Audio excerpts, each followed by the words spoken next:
नमस्कार, आपण पाहता हिरकणी न्यूज। हिरकणी न्यूज प्रत्येक क्षण ताज्या घडामोडी आणि महत्त्वाच्या प्रत्येक बातमीसाठी नेहमी तत्पर।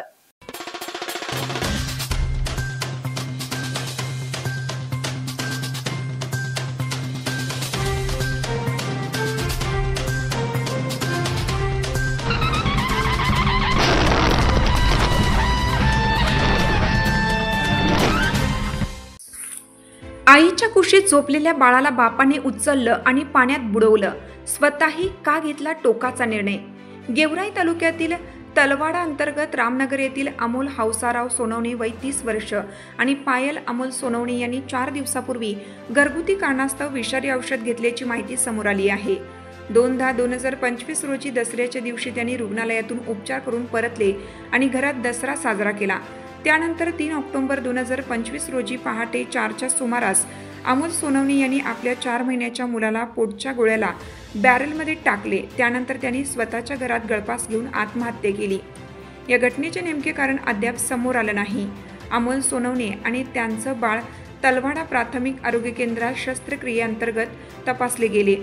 तलवाडा पोलीस स्टेशनचे सहाय्यक पोलीस निरीक्षक मनोज निलंगेकर, उपनिरीक्षक कैलास अनालस दास, बीट अंमलदार police head constable Shekhar Mohsin, police head constable Narayan Kakade आणि चालक पोलीस पवन शेळके यांनी घटनास्थळी पंचनामा केला असून पुढील तपास तलवाडा पोलीस करीत आहेत। या दुर्दैवी घटनेमुळे तलवाडा परिसरात हळहळ व्यक्त केली जात आहे।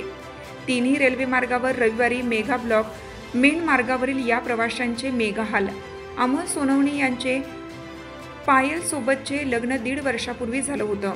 अमोल याचे आधीचे लग्न देखील झाले होते, परंतु त्याच्या वागण्यामुळे पहिली पत्नी काही महिन्यातच त्याला सोडून गेलेली होती।